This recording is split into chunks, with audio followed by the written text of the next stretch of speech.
రేటిక Telangana Congress senior నేత జగ్గారెడ్డి మాట్లాడుతున్నారు. Live లో చూద్దాం. అంబేద్కర్ గారిని కించపరిచే విధంగా మాట్లాడని దాన్ని గొంతు విప్పి మాట్లాడుతుంటే దాడులా రాహుల్ గాంధీ గారి మీద కాంగ్రెస్ పార్టీ తెలంగాణ నుంచి మేము అడుగుతున్నాం.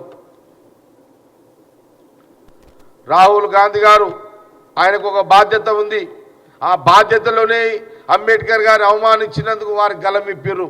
ఆ బాధ్యత ఏంటంటే ఆనాడు మహాత్మా గాంధీ గారి యొక్క నాయకత్వంలో మరి జవహర్లాల్ నెహ్రూ ప్రధానమంత్రి, ఆయన మునిమన్మడే ఈరోజు రాహుల్ గాంధీ గారు. ఆ రోజు నెహ్రూ గారు ప్రధానమంత్రిగా గాంధీ గారి యొక్క డైరెక్షన్లో ప్రజల మనోభావాలన్నీ కలిపే విధంగా మరి లా మినిస్టర్గా అంబేద్కర్ గారి ద్వారా రాజ్యాంగాన్ని సృష్టించే విధంగా సుఖశాంతులతో ప్రజలందరూ జీవించే విధంగా ఎవరి కులాలు ఎవరి మతాల హక్కులు వాళ్ళు కాపాడుకునే విధంగా మరి ఒక రాజ్యాంగాన్ని నిర్మించే యొక్క పరిస్థితులు ఆ రోజు ప్రధానమంత్రి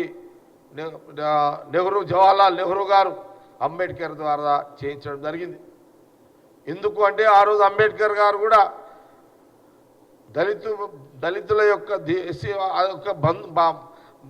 ఆయన ఒక భగవంతుడు. అక్కడ కూడా అందరికీ కూడా ఈ రోజున అంటే ఆ సమాజంలో పుట్టినటువంటి అంబేద్కర్ గారు ఆ కులం యొక్క ఆర్థిక వ్యవస్థ వాళ్ళ జీవన శ్రవలి ఏ రకంగా ఉంటుందో తెలిసిన వ్యక్తిగా అంబేద్కర్ గారిని ఆ రాజ్యాంగానికి ఆ రోజు ముందు పెట్టడం జరిగింది నెహ్రూ గారు. ఏం ఆషామాషి కాదు. నిన్న మొన్న పుట్టిన మీరు ఇట్లా మాట్లాడితే ఎట్లా? ఇంత చరిత్ర ఉన్నది, చాలా పెద్ద చరిత్ర ఇదంతా కూడా. ఆ రోజు మన దేశంలో ఉన్న సమస్త కులాలు సమస్త మతాలు, హిందువులు కానీ ముస్లింలు కానీ క్రైస్తవులు కానీ ఎస్సీలు కానీ ఎస్టీలు కానీ మైనారిటీస్ కానీ అన్ని కులాలు ఉపకులాలు ఎన్నో ఉన్నాయి. కుల వృత్తుల కులాలు ఇవన్నిటిని కూడా సమీకరించి గుర్తించి ఒక రాజ్యాంగాన్ని ఏర్పరిచిన వ్యక్తి ఆనాడు బిఆర్ అంబేద్కర్ గారు. ఇదేమి ఆశావాసి కాదు. మీరేదో పార్లమెంటులో డైవర్షన్ పాలిటిక్స్ మీరు చేస్తున్నారు. కానీ ఇంత దుర్మార్గము నిండు సభలో పార్లమెంటులో మరి అంబేద్కర్ గారిని అంత కించపరిచే విధంగా మాట్లాడము, దానికి ఇంకేదో కారణాలు అమిత్ షా గారు చెప్పారు. నేను అది కూడా మీ ముందు అది కూడా చెప్తున్నా. నేను అమిత్ షా గారు ఏదో పార్లమెంట్లో మాట మాట్లాడాడు.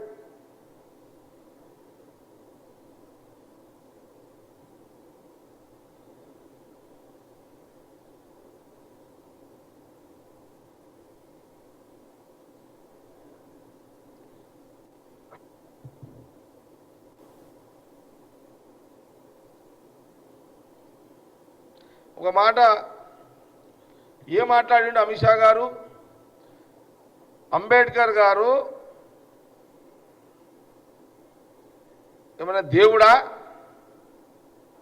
పదే పదే మీరు అంబేద్కర్ గారి నుంచి ఎందుకు ప్రస్తావన చేస్తున్నారు రాహుల్ గాంధీ గారు అని ఆయన ఒక హోమ్ మినిస్టర్గా మరి అమిత్ షా గారు అనడము, ప్రధానమంత్రి మోడీ గారు దాన్ని సమర్థించడం.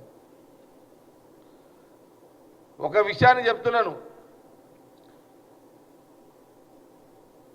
ఏమన్నాడు అది? అదేంది? నువ్వు చెప్పు. నువ్వు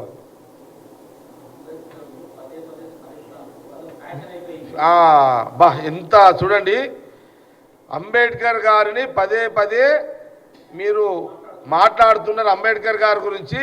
అది మీకు ఫ్యాషన్ అయిపోయింది. భగవంతుని గురించి మాట్లాడితే పుణ్యం వస్తుంది అని చూడు ఎంత మాట. నేను కాంగ్రెస్ పార్టీ తెలంగాణ కాంగ్రెస్ పార్టీ పరంగా బీజేపీ నాయకులకు నేను అడుగుతున్నా, చెప్పదలుచుకున్నా.